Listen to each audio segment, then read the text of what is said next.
हो गया ट्राई करना ट्राई करना पैसे उस बाद बची यही बार बाबा जी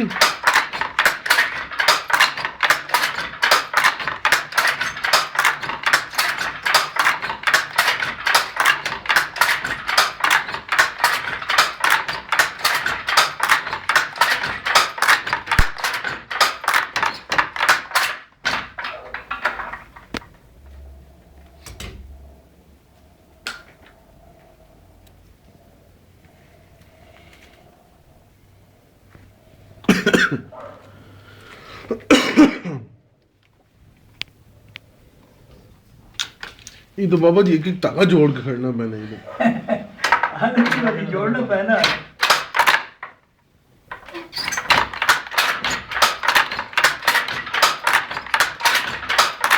बाबा जी कितना टाइम लगना है? कितना टाइम लगना है एक चादर बनाने हो?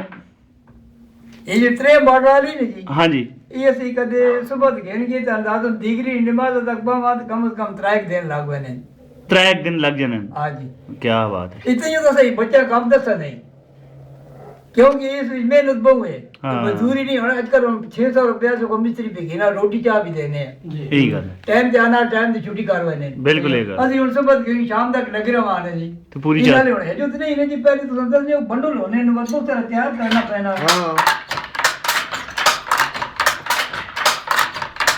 ये जो बहुत सारा बात कम करना पैना है जी हाँ तो धुआं बदल की ये छड़ा है जो तो नहीं नहीं हो एक आदमी त्याग शायद एक नाल समझना है तो संदर्भ नहीं है ना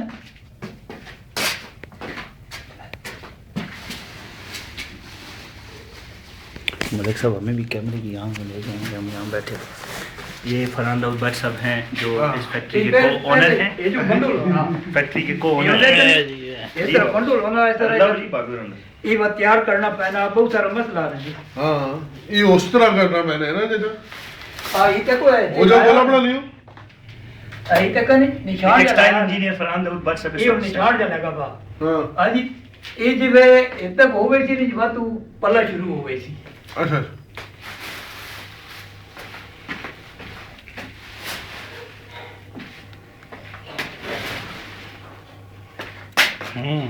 टॉपलेस इतनी बहुत मूवियां बनानी है बोला भी हम जाने में ये देखिए N95 में और 8GB में यही फर्क है। ये 8GB या 8GB क्यों नहीं बनाता फिर? बनाता है मैं कभी बनाई नहीं बनाया करो ना। थैंक यू वेरी मच बाबा फॉर जी द ने मीट क्या सर। बनाना के जुर्माना बंद करी आप जुर्माने निकालो।